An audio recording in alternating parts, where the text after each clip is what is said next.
Hello, everyone. Welcome to Behind the Helm. If you want to check out this show live, make sure you go to Facebook, YouTube, or Twitch every Thursday at 4 p.m. If you want to watch the show afterwards, you can go to YouTube. We'll have our regular show plus bonus content. If you want to listen to the show in your car, maybe in the shower, maybe while you're just chilling doing a workout, head over to Spotify, Apple Podcasts, Google Podcasts, wherever you could find a podcast, and search up Behind the Helm. Enjoy the show. Episode 61. I almost said the number you did. just said. That was really close. Let's just say giggity. Giggity. Welcome in to Behind the Helm. If this is your first time here, welcome. It's about time. Well, no, it's not. Oh my God, I messed it up. No. Yeah. I did say it right. You got it. Sorry, man. I've been out the loop, been on leave. I've not been thinking about this podcast at all until 30 minutes ago. But if this is your 61st time here, what's up, dude? Good to have you. Welcome back, Fields. If you're in there, say what's up. If anyone else who's been on the show a bunch of times or has watched the show a bunch of times, say what's up. We got a long-time viewer who is actually with us today, so I'm going to hand that over to Chief Dowden. Here with Chief Dowden and longtime listener, first-time guest, Yes. Chief Harkins. How are you? I'm doing great. Hey, we went Great. out to a school today together. We did. Yeah, did some plank challenge. Shout out to Lapel High School. We did a plank challenge out there, and the overall winner of the 3 lunches was actually a girl. And her last killed it. name, Oh, really? her last name was Little, Crushed it. and she was small, and her twin brother was doing it with her, and it was literally them two. And she's like, I can't let Oh, him that's win. really cool. Yeah, she went 5 minutes and like 12 seconds. Could have went longer, but she was like, I have a volleyball game tonight. Like, okay, I can't do 5 minutes, so go you. So, Field says, Chief Cooper says I have to get back to work. wow. Well, at least make sure to share it. Appreciate that. So anyway, obviously we have Petty Officer Levesque is looking very Guido today, bro. Very East Coast. Yeah, I mean, this is actually my normal look, to be honest with you. Like, when I go home, I usually put on the chain. Regardless, I wear it at night. We got a kink in there, too. We're going to fix that. There we go. There we go. It's a Jackson chain. Yeah. This isn't, we're not plugged by Jackson or anything, but this is gold-plated, not actual gold, gold-plated. It's you can put it in the water. Actually, swam in a chlorine pool with it, and it's still shiny, right? Wouldn't you say? It's got some gleam. I think it's about $300. Not bad for $300. It's good, man. Just enjoying your leave. You're getting Still coming in to produce the show. Yeah. Not going to be with us much longer. So with that being said, I'm gonna put a word out too. I kind of put it out. I just want to say it. If you are out there and you want to help with this show, or maybe I've talked to you and you want to help with the military, but you can't get in, and maybe you're good with computers and things like that, I'm going to be looking for somebody to volunteer to help produce and keep the show rolling so that after Petty Officer Levesque moves on and moves out to San Diego, I'm sure he'll be a guest on the show a couple times here and there, but I'm going to need some help. So if you're out there and you want to help out, make sure that you hop on there. I see Nicholas Cooper. Ooh, just said good afternoon, Chief. He just graduated boot camp. What are we talking? Last Friday, I think. Yeah, he's out there on the YouTubes. So I don't know. We got him. We got him. Actually, he lost a ton of weight to join and is out there doing great things. So thank you, Cooper. So anyway, make sure you smash that like button, hit the subscribe button, the bell. There's a bell here, bell there, whatever. Hit the like button. Make sure to share this feed. My goal, and I put it out today, is to get to 1,000 followers before Petty Officer Levesque leaves. That's my goal. That's a hefty goal. It's not, because I looked today. So if you're That's a Lizzo goal. if you are watching it if you're watching this on my feed, I have over 2,400 friends on Facebook. So how can I not get 1,000 followers for you before you leave? We're gonna make it happen. So make sure you follow this page. Please do. So we're going to jump into it. We do have a sponsor today, but I'm going to come back to that on a break, and we'll show some of their stuff. But I'd like to talk about you. So I'd like for you to introduce yourself and, where you started in the Navy. Like what made you decide Navy and where you're from? Because I think you have an interesting past. Absolutely. Chief Christopher Harkins, I'm originally from Berwick, Pennsylvania. It's northeastern, little small town, about 6,000 people. I think it's about 10,000 since I left. We are Penn State. okay. For sure, Penn State fan. I grew up there for 23 years. Joined the Navy at 23. Came in as an E1, left boot camp as an E3. So that was pretty cool. Had my my first start in the Navy was actually breaking my leg. Wow. Breaking my leg. Make sure to stay a little close to the mic. Breaking my leg. Is he good? Okay. So- You just turn to me and I'm sorry. Here you go. I'm not used to a mic in my face.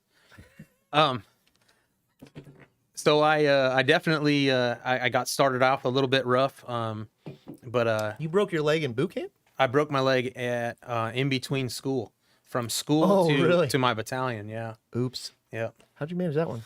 Well, Let's be honest. Was it training or was it you doing something stupid? it was somebody else doing something stupid and me saving her life. Oh, okay. yeah. All right, cool. Yep, without a doubt. So you came in as an E1, and you said before you got to your battalion. So when you joined, we've talked about different rates and things of that. And I kind of posted something yesterday about it, and obviously, like in the title, they can see what this is about. And trade jobs are huge. And I think right now people are realizing that Absolutely. with the stuff that has happened with COVID over the last couple of years, people looking the new people coming into the workforce, like the seniors from the last couple of years, are seeing that, hey, who wasn't laid off? You know, who is still getting paid well, and 100%. That's a lot of the trade jobs. So when they think of Navy, they don't tend to think of that. Yep. And then we talk about like electricians, mate. Sometimes it's just a different name, but a big thing in the Midwest is what? Construction. Well, I want to go into construction. My dad's construction company. So you actually joined as a what? I joined as a builder. A builder. Carpenter, mason. Oh, like Lincoln Logs, Lincoln Legos. Logs. I mean, That was your A school, right? Was Lincoln Logs? That's where you start, and then you kind of. well, A school is pretty. It's pretty awesome. I mean, you go through, you find out your math you actually learned in high school actually mattered. Yeah. Like the geometry. Except for and X algebra. was there. You didn't have to solve it. It was actually there. Right. So I definitely enjoyed that part of it. You do carpentry skills, framing, wood construction and or metal construction. Anything basically horizontal or vertical you learned how to basically do. Basic.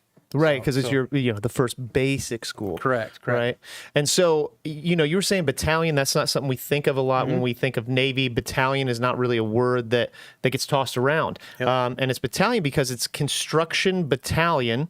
And, obviously that is a C and a B, Yes. right? Charlie Bravo. So that's where the CB comes from, but then it became a thing, right? It's a whole logo. It's a B, and but it's not just builder. So we think of builder and if I were to say, builder basically is, like you said, the framework of all different kinds of buildings. I Absolutely. mean, right? Like, and it's even humanitarian stuff, right? So Without a doubt. when the stuff happened in Haiti, Absolutely. everybody knows that we sent our medical ships down there for help. We did. For And relief. Seabees. But I was going to say Seabees went down because absolutely. they built those structures to help out, right? Yeah, we were there for Katrina. When Katrina happened, we were paving the way down through Highway 90 on the Gulf of Mexico, Nice. all the way to New Orleans, and building aid stations and water stations and things like that. Sweating and fighting off the state bird of the mosquito. Yeah. And definitely was not a great time, but it definitely was rewarding to help out Americans when they were in their time of need.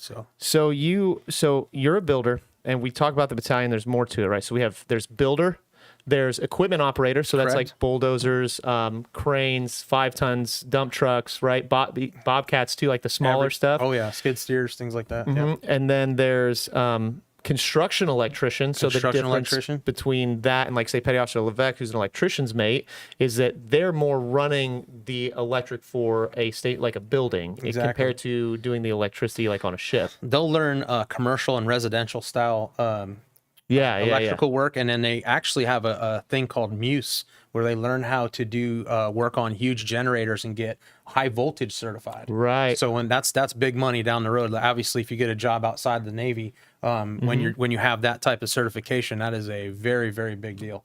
So there are those, yep. And then there's steel worker, Steel worker, yep. which absolutely. is exactly Welding what you of think any, it is. any Yeah. sort.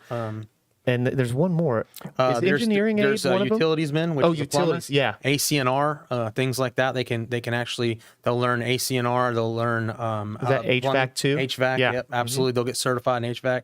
And then there's engineering aid. Not many people know about engineering aid. It's a small. That's a very small kind of rate, right? It Like, is. it's not very big. That's your plan and estimators. Well, we are also, but it's your plan and estimators. It's something where they go out, they survey land, they do things that they make sure that we are ready to go on that project site and that things are in place. Yeah. So I mean, it's a lot of different rates that we pulled up. It's literally what people are looking for, right? But they don't think of that when they think of Navy. And those jobs aren't typically on ships. You guys are kind of stationed with your battalion and you travel to where you need to be and you do the job and you carry on. No doubt. Yeah, 22 years I haven't seen a ship. I went on an EOV, which is an educator's orientation visit, and that was the first time I was ever on a ship.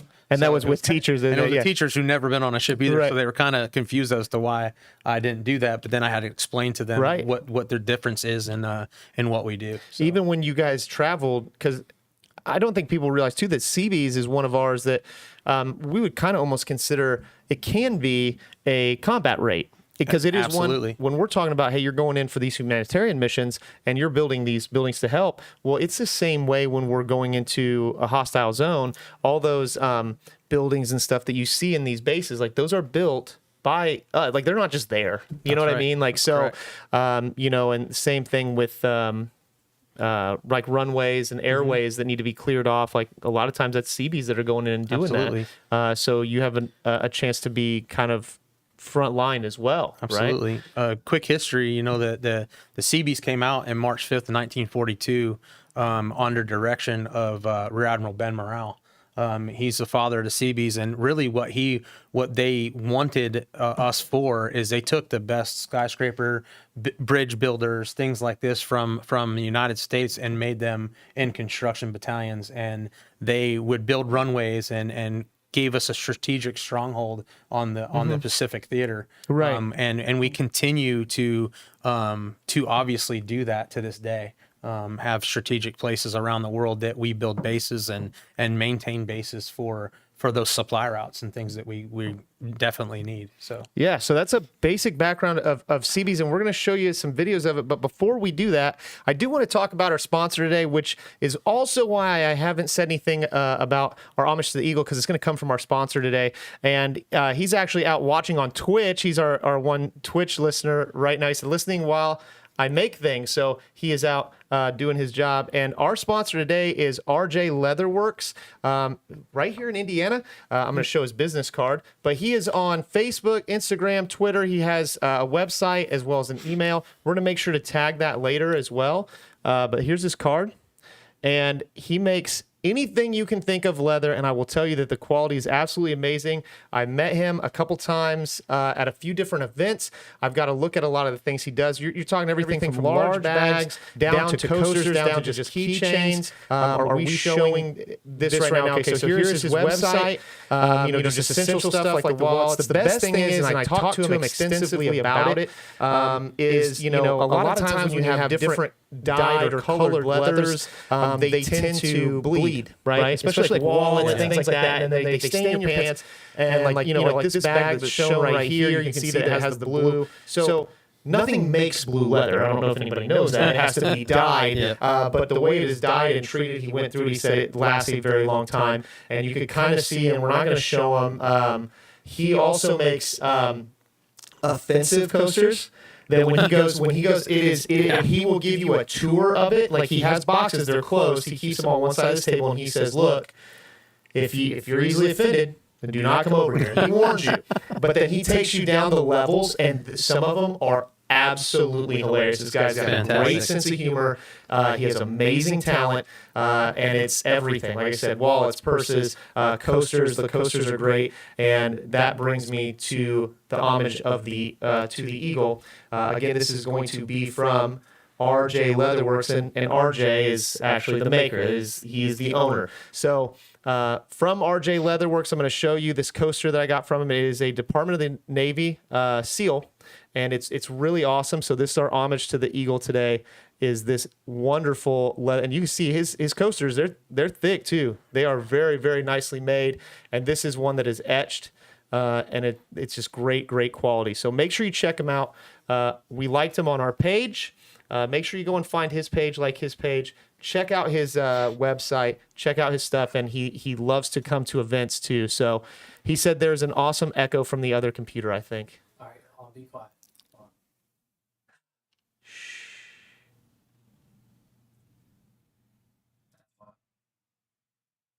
Oh. Is it good? Did you fix it? It's because I'm monitoring. So there's going to be an echo? Yeah, there was just an echo because I was monitoring. Oh. Well, thanks for pointing it out, RJ. Like, I swear, no matter how many times we do this, there's always something. Always some. So our homage to the Eagle, though, is definitely this amazing coaster from him. And I tell you what, if you have a big thing where you're having people come out and set up stands, reach out to him, because I know he loves to go out and get his work out there if he has the time. And, you know, it's definitely something you have to see or look through. If you're easily offended, do not go to his website and go to his offensive coasters. But if you're one that likes that, us being military, we kind of have that type of humor. He had me rolling. Yeah, he had me rolling. So definitely check that out. Thanks again, RJ, for being our sponsor today and for this awesome coaster. So again, make sure you smash that like button, hit the bell, subscribe. Make sure you share this feed. Get other people to follow it. Beg them for me, okay? Go over to them and say, hey, follow this page. Help Chief Dowden out. Or otherwise, Petty Officer Levesque is going to cry all the way to San Diego. So, yeah, we're talking with Chief Harkins. We're talking about the Construction Battalion, the Seabees, the Fighting Seabees, can do since 42. That's right. Right. So, do you have a picture? Can we pull up a picture of their logo? And because Seabees is one of the only rates. So in our camouflage uniform, correct, on the pocket. That's right. It's like the only rate that is I think it's the only rate. It's the only rate that's sewn in. That it's even allowed to be, I think. Absolutely. Right? It's only the Seabees. So you can see it right here. It's got the Seabees. So again, it is a C and a B, and then it just became Seabees, and there it is. Like, it's, you know, it was easy. It was right there in the name, right? Definitely. CB is it's Latin for constructionis battalimus. So it's is that true? It's 100% true.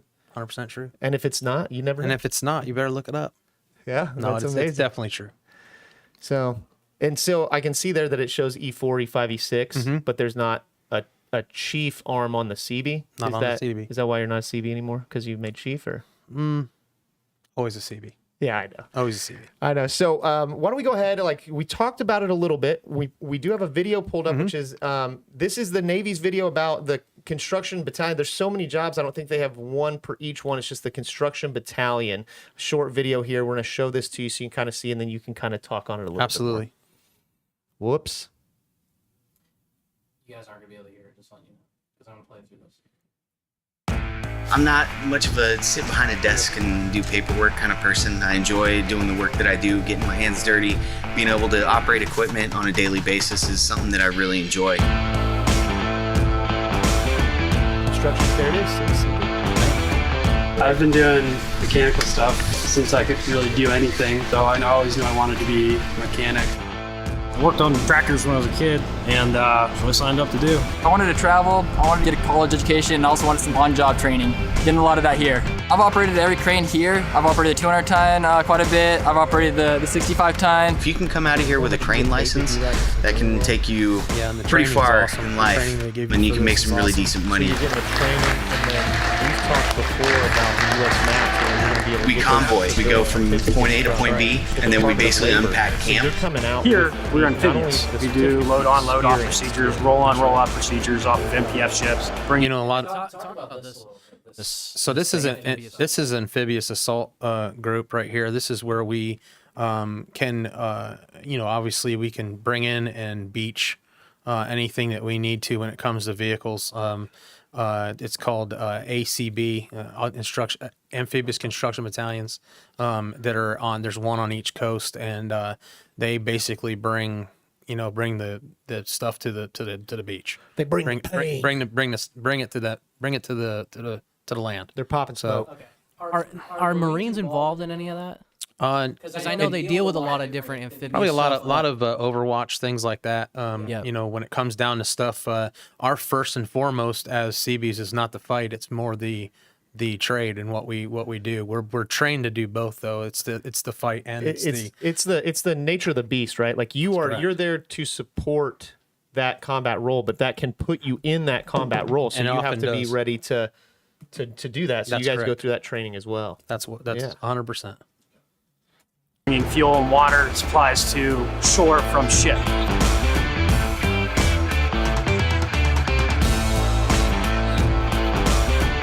Oh yeah, look at that builder's guy. Disaster, we will go That out could have been a and cook clear right there roads. that we had attached to Asphalt, us. We don't know. pavement. Humanitarian aid. We had a Cummins generator completely down. yeah, That everybody was likes to go powering to the ICU. I brought tools with me, got it up and running. By far, one of the more rewarding things that I've done. Now, hold on, should be good. Should be back on this. So when it comes to like what you guys are building, is it like kind of like a rougher type of structure, or are they like legitimate like? We can build in any environment. That's the crazy thing about the Seabees. It kind of depends, right? Like you could build a very nice make, like, structure, like do you guys help make like, or is it? I guess it would be more of the Army side to make like FOBs, forward operating base. So we No, do you- everything. Oh, so you we guys do it are- all. Yeah, we okay. do it all. When I was, different tours of mine that are attached, you get attached to an Army unit. We become like the first and foremost that generals and other branches are looking for because of our expedient nature. Like we're fast at what we do. We're very high on quality. A lot of the things that we've constructed are still up. You know, Right, in different right. places. We can do everything from being in a humanitarian area where we're building shelters that are typhoon proof, pouring concrete, putting in Mm-hmm. rebar, things like that, to just doing a stick strong back, where we're Right. building something that's lifted off the ground in a jungle warfare environment, and you're just somewhere to be able to stay. Yeah, it's you just know, like be able a to sleep quick go, like, quick go. We yeah. knock it out in a day, and you're sleeping by night in that facility. Mm-hmm. So. Just being able to be part of something like that. I mean, I wish that a lot of young men and women would understand just the amount of teamwork it takes to actually be part of something like this. Mm-hmm. And I think that's why the Seabees are such a tight knit community. Yeah, they are. You have a lot of fun, but at the same time, our work and what we do Mm-hmm. is very impressive as to how well we do it, and just strategically we can get anywhere in the world within that quick time frame, so that we can knocked out projects. And thank you again to RJ Leatherworks. I see that he had posted. He said, "Got to keep you guys on your toes. If it wasn't for technical difficulties, it wouldn't be fun." That's and right. I agree. It keeps us going too. So appreciate that, man. You guys put on a heck of a show here. That's for sure. So with the one thing I want to point out in that video, and I've been meaning to ask you. So I know a lot of people talk about mechanics. So we talked to them about enginemen, stuff like that. And the one guy in there was saying how he knew he wanted to be in mechanics, and it shows him with with that giant brake bar. Yeah. And he's obviously working on a large vehicle. What rate is that? The equipment operators that are doing that? I mean, the construction mechanic is probably what he was. There's a but- construction mechanic as well, correct. or there used to be. Construction mechanic is part of the equipment operators. Oh, yeah, there's two CM. different Yeah. jobs there. They work together. They're called Alpha Company when you're in a battalion. Steel workers and builders are together, and then utilities men and your Construction electrician are Bravo Company. So we're Charlie Company, which is builder and steelworker, and then the engineering aid is usually your headquarters company type of person, Right. Where they're helping out with the projects, but at the same time they're attached to you in some capacity, But Well, they we learn a lot what we do too. We forgot to mention construction mechanic. I knew That's there right. was one we were Yep. forgetting. So there's construction mechanic too. And so with construction mechanic, you're talking construction gear. So you're realistically, you're a diesel mechanic.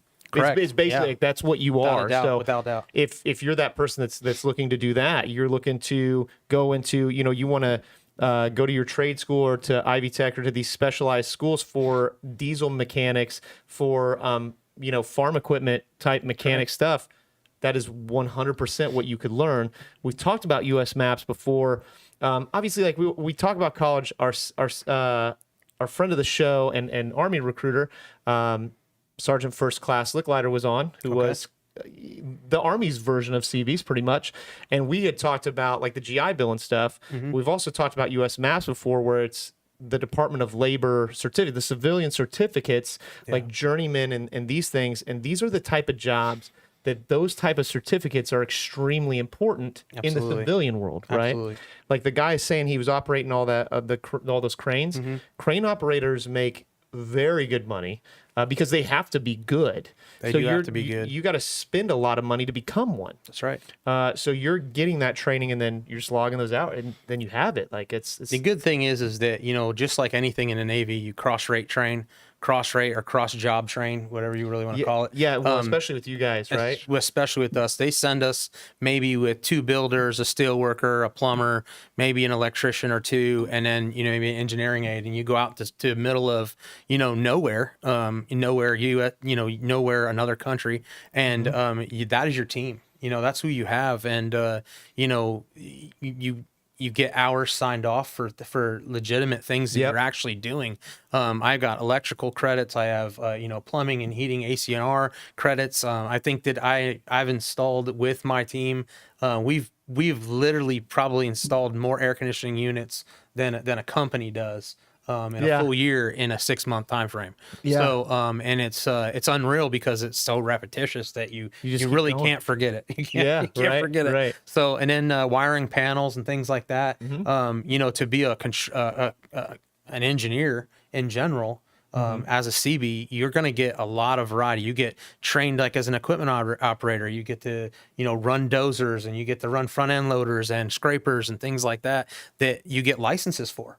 So you get those licenses, and now you're really talking. You got some pretty good variety of things that you can do on a job site. But all that training that we get is accredited for us, and especially with U.S. Maps, signing off those hours and getting those journeyman licenses and things like that. That is a huge deal. Yeah, you get that. You're basically you're BSD. Big swinging. Yeah. 100%. Like, I mean, those are things that people inspire or aspire to achieve, you know, and it's not easy to get. Well, and I always think, like, for people that want to, you know, work in a trade, and, you know, you talk about the CBs that are like, okay, well, actually, I think I'm just going to go into an apprenticeship. I don't think they fully understand that, like, for those first few years, you are not going to be able to do what you could do as a construction, you know, as a CB. Like, you're going to be doing work that journeymen should be doing, and you're going to do that within your first year to year and a half. Yeah. And, you know, the craziest thing, and I really, you know, my recruiter was a good recruiter, but at the same time, he like just gave me like the tip of everything. Like, just, this is what we get, you know, this is all you're going to have. And then boom. And like, I get there and they're like, hey, you know, you seem like you got your stuff together. You're showing us that you can do this. You're all of a sudden a squad leader, and then you're all of a sudden a project manager, and you get there and they're telling you this is your budget and it's your first project. I think my first project was a $1.2 million. Man, that was the crazy. budget. And I was like, what? You know, and it happened. And, you know, you guys are handling the budget too. Well, we know what our budget LSs is. and stuff that are assigned to your units. Well, we do have LSs and things like that, but that's more for logistical things. You know, for our logistics of getting materials. But to order the materials, the project leads would actually get a bomb. You know what you need. A material list. Right, Yep. Get that material list and have it ordered, especially if you're going on deployment. We'd get that material list ordered ahead of time. You know, for what we projected we would need, and it just comes down to how we manage that project while we're there. If we build the project in a timely manner and get it done, you're probably saving the Navy a couple $100,000. Right. So that's a big deal. You know, you throw it out on a resume someday, and you go to get a job, and you're saying you saved the Navy this much money during your time. Yeah. That's a big deal. I'll hire that person all day long, especially if they say saving money. Yeah. So Sergeant First Class Licklider is out there. He said, "Let's go," and he said, "Troops to hard hats." And, That's right. Or to, is that what he says? Hard hats. I think he meant hard hats. Yeah, hard and hats. I think it's I Yeah. think it's called helmets. Helmet. To hard hats. That makes sense. Yeah.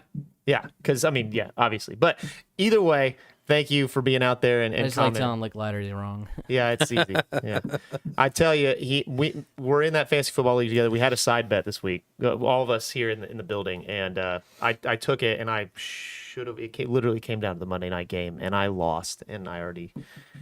Anyway, so Monte Williams. Yeah. Oh my gosh. Yeah. Helmets to hard hats. There it is. There you go. So I do have a couple questions for you. Yeah, go ahead. Just because I'm curious. So obviously, like you're a very passionate person. You, like easily. Whoops. Sorry, RJ. It's still there. It's gonna keep falling. I just had it. We're set up a little different, but again, check out RJ Leatherworks. Thank you for being our sponsor. Thanks, today. RJ. Yeah, man. But so you're a very passionate person, and you're very passionate about the Seabees. Anytime I talk to you, because I think like you said, it's a very prideful rate. Like every rate says that they're prideful. I don't know. Maybe more than a CB is maybe an AO. Maybe that's out for. I don't know because when AOs are pretty. When I told Chief, I think I said to him, I called him like an NC, and he was like, a CB. Well, I think He's got a lot of CB memorabilia. That's correct. Well, and CBs are very. It's so many different rates where AO is maybe just one, but it's a very prideful rate. You're a very proud person, but you will always be a CB, but now correct. you are in the recruiting command. You have been for a long time. Correct. And you actually converted to what we call NC. That's right. Which we have, you can be, but CRF, which is like the recruiting force. That's right. And I don't even think originally the first time you went recruiting, you didn't even had planned on going to it the first time. You kind of got forced into it and then loved it. I did. This to be honest, and I hope my CR is not listening out there, but I'm sure he is.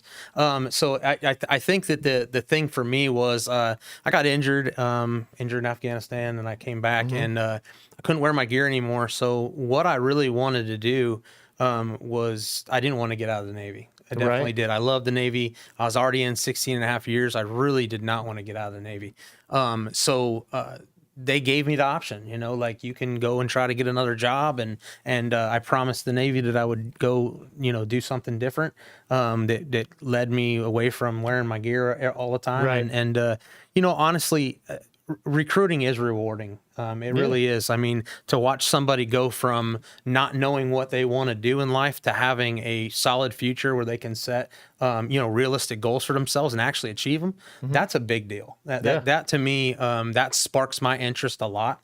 I have a lot of passion for that. I try to, and try to teach this too, is that, we have so many good things. I mean, just think about the blessings we have as Navy sailors, and to be able to have that and to be able to expound on that to high school kids and kids in college or people in the workforce that are trying to find themselves or trying to gain something to be better than what the version they are now. Coming in the Navy and just trying to be the best version of yourself, honestly, is they help you. Yeah. And they help you get there. And that's the passion that I have for everything. So if you're out there and you're not in a service or you want to be in a service, you should definitely look into your options. I mean, the Navy is an absolutely phenomenal branch of the service that has allowed us to really expound on who we are and what we can achieve for our futures. And that's probably why I've been in 22 years. I just keep going. So Even at that point, if you're watching right now and maybe that you can't join or it's past your time or what, this could be helpful for somebody. So that's why we're always saying, make sure you share this, make sure you follow it, make sure you put it out there. Because honestly, like we're just putting out good information for anybody to watch and have a good time with, but you never know who you might be able to influence just by sharing this and being a follower. Because I need to get to 1,000 by when do you leave? October 7th, but I'll still be in town, so maybe like end of October-ish. Maybe I'll come and do a podcast after the 7th. There's no promises to that. Would you promise to do it after the 7th if I got it to 1,000 followers? Yeah, you got to get it to 1,000. All right, I'll see what I can do. You heard it. Give me to 1,000 followers, and we'll make him come back after he's already checked out of the command. So I think you had told me a story. I think you had told me a story that you originally weren't you trying to like you didn't really think of recruiting. No. And you were going to go, were you going to be an RDC or something? They said, "Nah, never mind." Oh man, I had orders cut and everything. I had just re-enlisted. They told me that you're going to Great Lakes, to be an RDC. Yeah, I was a second class. I was a BU2, builder second class. And I get a call in to the career counselor's office, and he says, "Hey, your orders got canceled." I'm like, whoa, I'm living in California. I'm already ready to move to Great Lakes, and figure out what, I'm already looking at houses, and they said, that the Navy decided to cut second classes, a tremendous amount of us from RDC. Going there as RDCs. So I was kind of playing up there. I was kind of playing the up game. Like, I want to make first class, and I want to, I want to do that. So it's gonna look good. It looked good and stuff for your career. And when they did that, I was like, whoa, what are they going to do? And they said, you're automatically going recruiting. Wow. Talk about a punch in the gut. It definitely was a punch in the gut to me, because I was hoorah, ready to, to get in there and start getting some boot camp on and working out every day and getting these kids to where they needed to be through the fine mentorship of a Seabee. So, it was kind of crazy, because when I got to my first duty station, it was Crystal Lake, Illinois. Yeah. I had my house for recruiting, and I got there, and crazy thing, my first chief dropped me off in the middle of nowhere and said, "Hey, I need you to find me 4 appointments." And he literally left me there for about 4 or 5 hours until he finally called me and said, "You get those appointments." And I did. I actually ended up getting 4 appointments that day, and he had to confirm them all. And once he did, he let me back in the car, and it was pretty crazy, but it was awesome that I got to learn how to recruit on my own there at that minute, and it just set the bar. I mean, they set the bar for, what I wanted to achieve. And I was lucky enough to experience that part of it. So what a finer time in recruiting when you could just get dropped off and find 4 points. It was a finer time in recruiting for sure.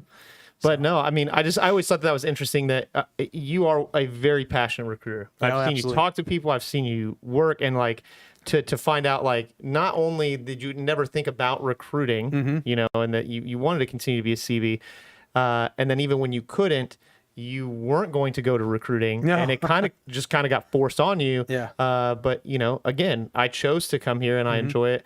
You didn't, and then when you got to it, you were like, so I think that's another great thing about the Navy too, is when we talk about construction battalion and trade jobs, sometimes people want to work in a field, and they find out they're qualified for some other field they had no idea, so they check it out, and then they're like, oh, I really like this, or yeah, I was right, this isn't necessarily what I want to do. So you came into this. I think if you could have still been a Seabee, you would have been. But for sure, I know how much you love this job too. So, yeah, this job in itself, we're getting paid to help people. We're getting paid to give people something that they probably never could have had, or that they never dreamed of having. To be able to buy a house and not put any money down, to be able to have your kids go to a doctor and not have to pay any money because they went to a doctor, or something has to happen with your kids or your wife or whatever, your spouse, whatever happens, even to yourself, you have that independence, you have that blessed opportunity that not everybody has, I mean, to be able to wreck your truck and know that it's taken care of. Yeah, that's much cheaper. We're glad you're still here, man. We're glad. Yeah, I wrecked my truck last night. We're glad. But complete accident. I'm fine. Everybody's fine, but yeah. This is not his ghost. He's here. Yeah. I wanted to add something I just look like I wanted to add something too, just because I know last year we did a whole 9/11. Oh tribute. My gosh! Oh, yeah, and we didn't get to talk about that. And you joined when? So I joined. That was December of 2000. That's when I left for boot camp. I was actually at school basically when 9/11 happened. Yeah. So it was a wake up call. I mean, it was. I can remember exactly what I was doing. I can remember exactly what happened straight after that. And it was. I wouldn't say it was scary. It was kind of like your training kicked in, and like you're just you were like let's go.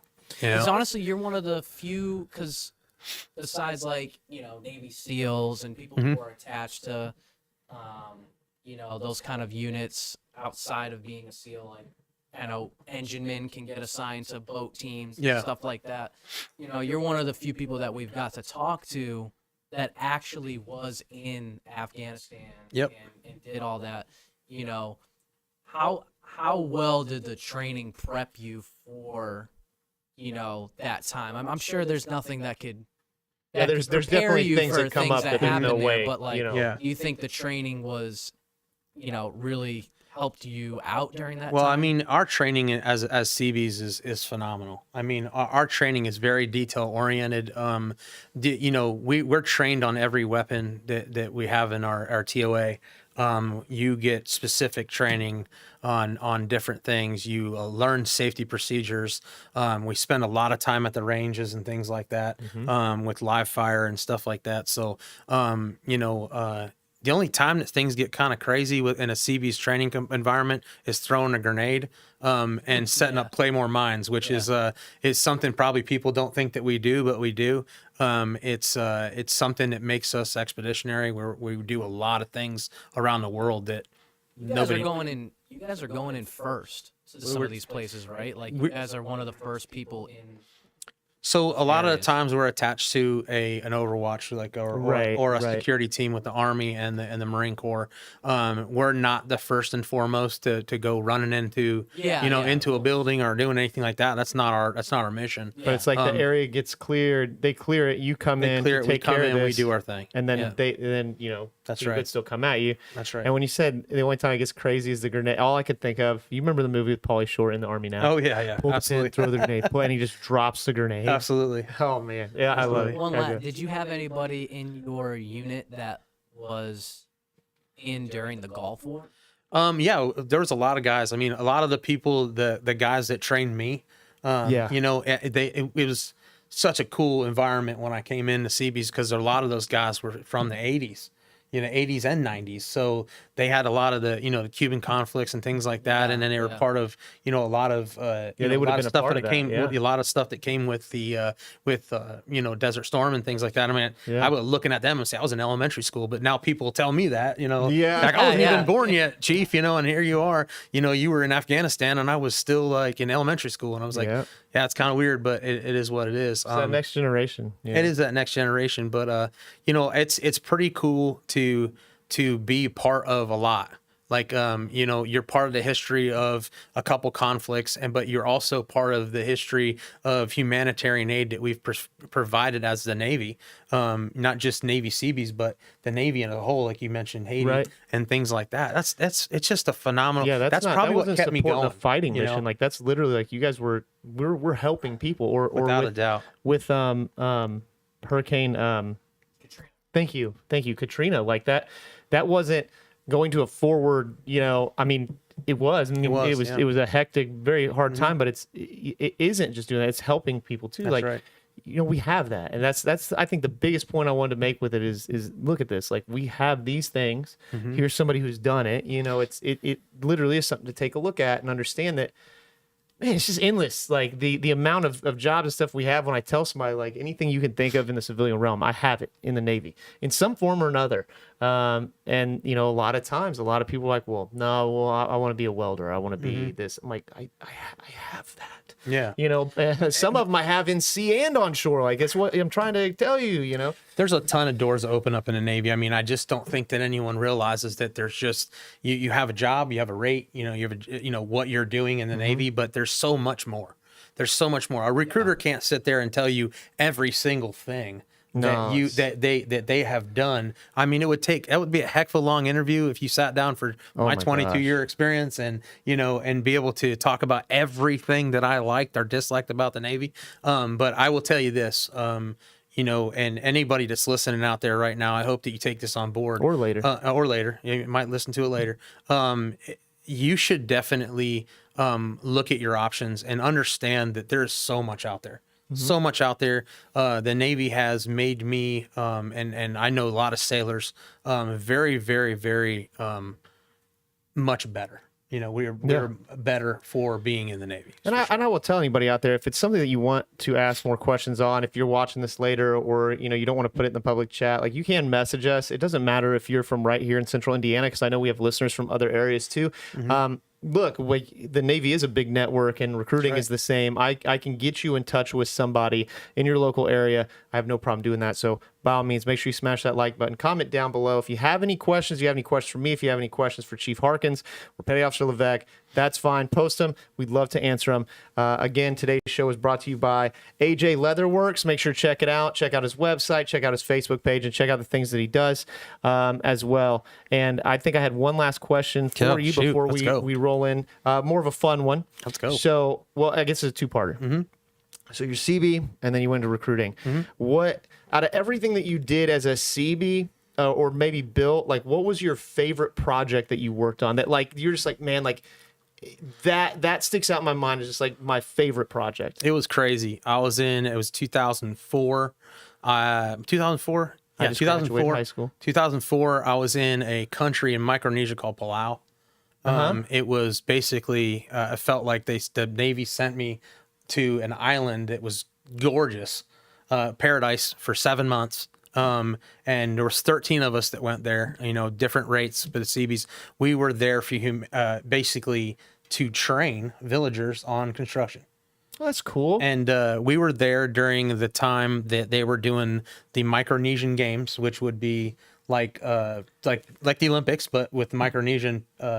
Don't they do like the kayaking and stuff? Oh yeah, between the kayak. the islands and stuff? Between all the islands, we were all part of that. Oh man! So the coolest project we had was we had to make the stairway that would go down from the Friendship Bridge, which was built by the Japanese as a token of appreciation for, a sign of peace, because they try to take out the Palauans back in the day. So, but anyway, they built this Friendship Bridge. It was awesome. And under the bridge that went into the water, we had to build this stairway, so that when all the dignitaries would come and the governors and things would come from these different islands, they brought their kayak up and they would get off. And there was these, so we had to build this huge stairway. It was like 14 feet wide. And we had to take it down in. Well, the craziest part about the project was that you had to during low tide, and we had to have everything down in the coral and have it all set up. But the cool part about everything there was that you put the concrete in dry. You put the dry bags of concrete in, and then you just tied down so that it would stay. And then when the water came in, you buried it. When the water would seep into the concrete, it got hard. After time, but went to low tide again. So we did that, and they all were telling us it wasn't going to work. It's going to float up, all this kind of stuff, and it didn't. So we actually did that, and then amazing pictures of these dignitaries coming from these islands with all their amazing clothes that are so colorful and flowers and stuff. They would come up off their kayaks and walk up our bridge that the Seabees built, their stairway. It was so cool. So without a doubt, even though that wasn't a very hugely skilled project, it just meant more. It was pretty cool because it marked an anniversary. And then my second one was the 65th anniversary of the Battle of Peleliu, which happened in Orange Beach in the island of Peleliu. That we redid a huge Japanese comm bunker. Okay. With about 38-inch thick walls of concrete that we had to actually drill through and put an electrical box into. So we got that all done, and we had survivors from Peleliu that were there, Americans and Japanese that were there in the same room. And it was just phenomenal. To be part of that history. So it's just and like you were saying, that's why we can't talk about our entire background, because that's just two things. And like I talk about all the countries I've been to, like I could tell you so much about each style. Like it's the amount of, and there's things I forget, and I'll see pictures, I'll be like, oh yeah, it's so crazy. But seriously, Chief Harkins, thank you for coming on, talking about the Seabees, and continue listening. We missed you as a listener today, but I guess that's all right. I'm here. Can do since 42. There you go. So you're more than welcome to stick around for the bonus content. Levesque will probably just put his head up on you. So you will be his body. Yeah. If that's cool with you. That's awesome. And he'll count down for him. We got to talk some fantasy football. So See if I can do this. I don't think you guys want.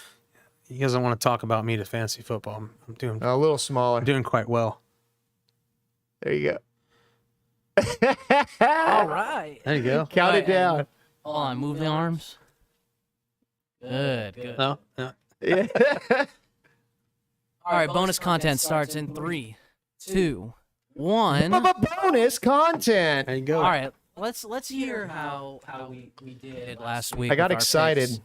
I got excited when I looked at it. So Did you already know if you won or lost? Yeah, I mean, I'm sure you do. I did.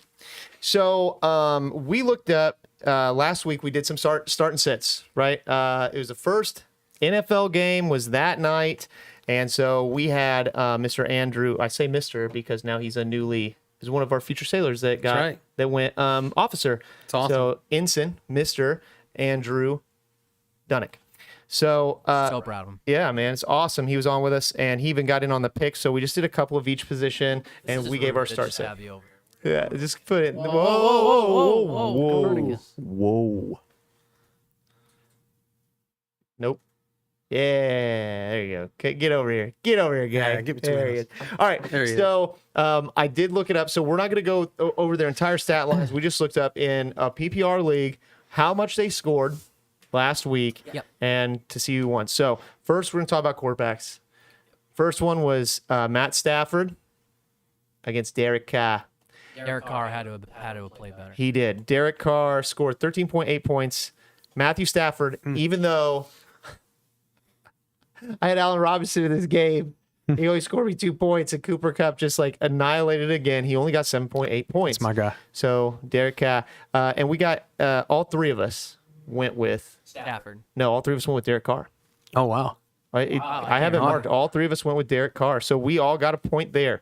Good pick. Yeah, our next start set for a quarterback was poor Cowboys. Season's over. Dak Prescott and Kirk Cousins. Now, who did better? Who do you think? Oh, Kirk Cousins. Obviously, right? Yeah, I mean, Kirk Cousins, got hurt in the middle of the game. 19.08 points. Dak only had 4.46. But here's the thing. Me and you, we said Dak. Yeah, and And Dunnick said, yeah, Instant Dunnick said Cousins. He went with Kirk Cousins. So Honestly, you point for him. can't go wrong with Jefferson getting balls from Cousins. Oh right my now. God. The guy's I a didn't freak. know it was going to look That off. He's a freak. The game He's a was freak. ridiculous. He's I a mean, freak. I'm a Bears fan, so of course I don't like Green Bay. No. Claire obviously is a Green Bay fan, which, by the way, I'm taking Claire to the Green Bay Bears game this Sunday, which, I'd already conceded that I'm going to a losing Bears game. But now I just tell her. I would say I don't know about that. Well, yeah, I know. Green Bay looks pretty and when she bad. says something, I'm like, you mean the 1-0 Bears against the 0 and I tell her, look, we lose to you, we're just going to have the same record. So I don't even care. That's right. Right? There was a lot of talk, though. You saw that Chicago game, right? How wet, it was ridiculous. There was talk that couldn't have been just from the rain. People think that the Bears were pumping water up from underneath. I would have done it too. We Did flooded you the see field. that picture of Justin Fields with Cole Kmet in the end zone? Did you see that? Oh yeah. I'll have to show you later. He's a I beast. think He's gotten so. bigger. He's gotten a lot stronger. He slid on the water, Justin Fields. Oh, yeah. At the end of the game, yeah. And it's one of those things, a lot of times I don't like when people do that when they win, but for that specific thing, that was cool that they all did That's that. a new environment there too. I think that when you have a team like that and you see them having fun like that, it kind of tells you how loose they were. It's probably why they won the game. Well, yeah, I mean, I'm glad that Cole Kmet could have fun there because he didn't have any fun on the field as he scored me 0 points. But we'll get to that in a minute. Goose egg. All right, so sir, we're 1-1. So yeah, we went 1-1. Dak. We didn't get one. All right, so then we moved on to the running backs. We talked about Antonio Gibson and ETN. And here's the thing. Man, James Robinson. I said that I thought that Gibson, even though they were talking about special teams, I thought that he was going to have a good game. So I went with Gibson. Gibson scored 22 points. You look great. Travis Etienne, 8.5. I went with Gibson. You and Ensign Dunnick went with Etienne had some juice though. He did. He looked good. ETN doesn't have a line. Yeah. He's Well, like I know- Saquon Barkley for 2 years, not having anybody. Well, the thing is James Not wrong. Robinson Well, that too, because was we kind of. heavily used in that game. Outstanding. Yeah. Which, how do you not use him? That's what I said, when the season started, but nobody knew. Yeah, you don't is know he what's gonna going to come back happen, or for sure. So anyway, I got one up on you there.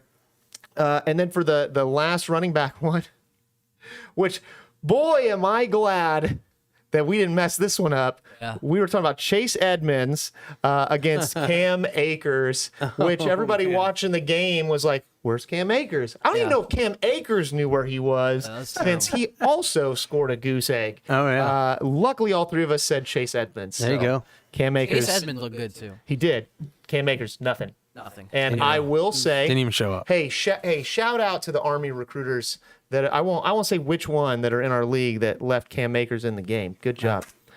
Good job. Greatly Pretty sure it was appreciated. my game, wasn't it? I don't know. Oh, I don't I can't remember, but I know. I know. I think it was Hop. I think Hop's got it was. I know who it was. I wasn't going to say his name. That's okay. All right. Good job. So wide receivers, talking about Bateman versus Juju. Oh. Bateman, and it was this one was I close. picked Bateman, right? All of us picked Bateman over Juju, but it was close. Bateman scored 13.9 points, Juju 11.9. You know, I don't think many people were going to think that Lamar Jackson was going to throw the ball around that game. When he started to, and he started hitting Dunnervay. Well, I mean, Dunnervay and all the that. bomb to? Was that to Bateman? Or It was Dunnervay. Yeah. Dunnervay, yeah.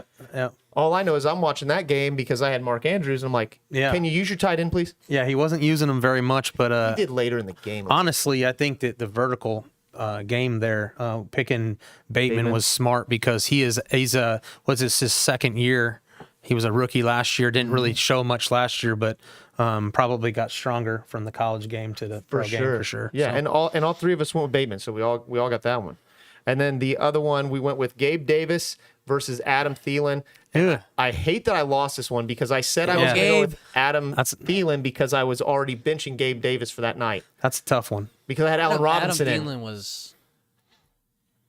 Justin Jefferson Hey, took hey, everything. if Jefferson's open all the time, he's going to get the ball. He was Correct. surprised he was open anyway. So, see, that's what I was trying to do with Allen Robinson with Cooper Kupp. Oh, everybody's going to be on Cooper Kupp. Allen Robinson is a good receiver. Can't cover him. But they couldn't cover Cooper Kupp, so he kept going to him. Same thing happened with He's too good. Jefferson and Thielen. Thielen ended up with only 6.6 points, which is who I went for. Both like 20.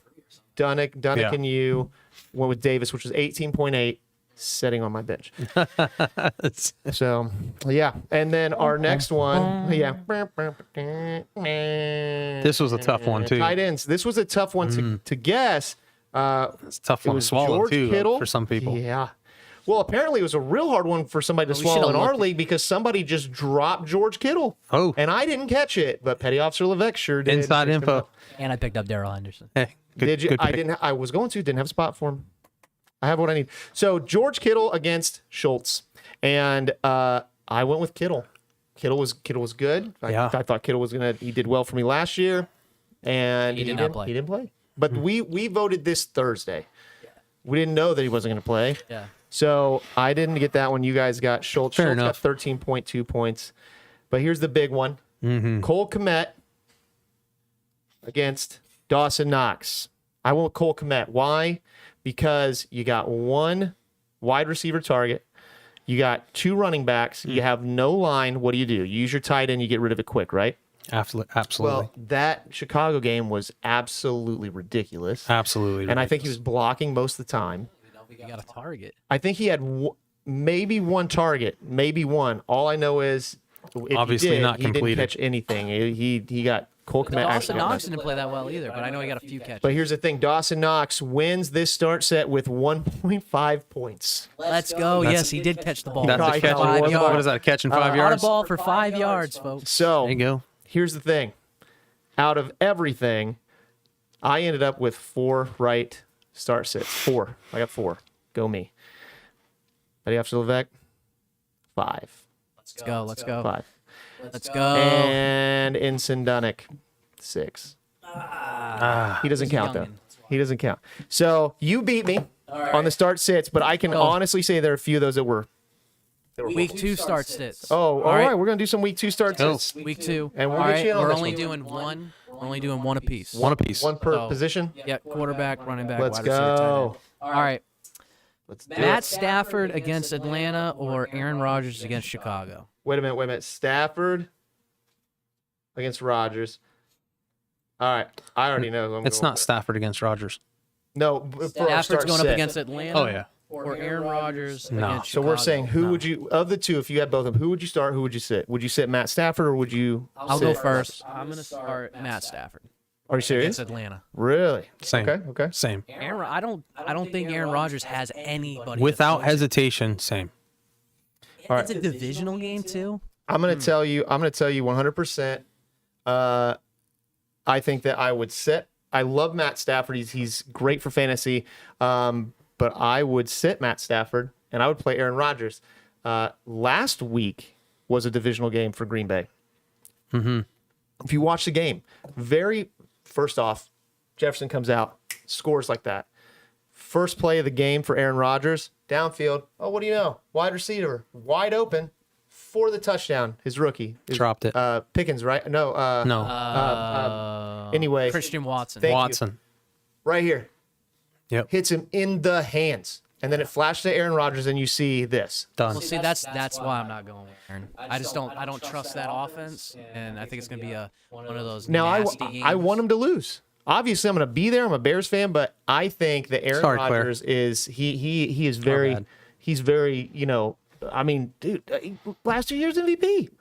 So what do? They're going to play AJ Dillon and they're going to play Aaron Jones, and is Lazard going to be back? I don't know. We should know today. I'm going It's Rodgers. coming up. I'm going Rodgers. All right. Next one, running back. Running back. I like this one: Ezekiel Elliott against Cincinnati or Darrell Henderson against Atlanta. Henderson? Oh, yeah. I'm taking Henderson. Who you got? Henderson had a breakout week last week, and he wasn't even I think that supposed to show up. Yeah, right. I think that Cincinnati's defense is going to annihilate Dallas. Especially without Dak. I think I'm going Elliott Darrell is Henderson 100%, yeah. because I think that Zeke is going to be out of the game because I think they're going to be down by so much. Yeah, he's not the same running back. Yeah, as he used to I be. do not think. Yeah, it's going to be Henderson. Like Cam Akers could come in and play, and if Henderson played one play, I feel like he's still going to score more. It's Henderson. Like, Okay. Henderson's a bruiser. Next one, Jalen Waddle against Baltimore or CeeDee Lamb against Cincinnati. Waddle. oh my gosh. This Baltimore. one's a little bit tougher. Baltimore just lost a cornerback, a really good cornerback to ACL. I would say that Waddle's going to be open a lot, especially with the team they have. And, with having Hill on that team, I mean, it's That's the other nuts. thing, yeah. It's nuts. The only argument, I'm not going CeeDee Lamb, but I could see someone going CeeDee Lamb because he's the number one guy. Yeah, and he is. This is going to be a game where And they're he going to have to throw the ball. And he but- looks good. He But does look who's good. throwing it to him? Yeah, Nobody. I'm going Jalen Waddle. Man, I'd have to go Waddle. Like, yeah. Yeah, if you don't go Waddle, I If think it was you'd be upset.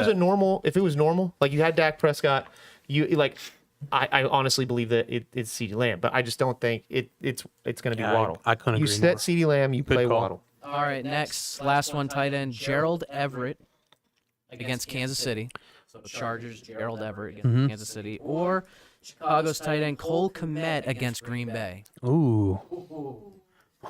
He's not going to let me down twice. So here's the thing: I guarantee Cole Kmet is hitting waiver wires, right? And they're like, "Oh, it's against Green Bay. It's against Green Bay." No, I am going. I don't care what you guys say. I'm going Cole Kmet. He was good at Notre Dame. He was good last year. Had a lot of targets, no touchdowns, because we saw What Jimmy Everett? Graham, What old did man Everett Jimmy do last Graham. week? I don't even really know what he did. Everett, I think he did catch a touchdown. He caught a touchdown. He was utilized, and he's moving up. I'm going Cole Kmet. Again, but see, the thing that worries me is looking at the secondary of Green Bay against, I mean, not just Jefferson.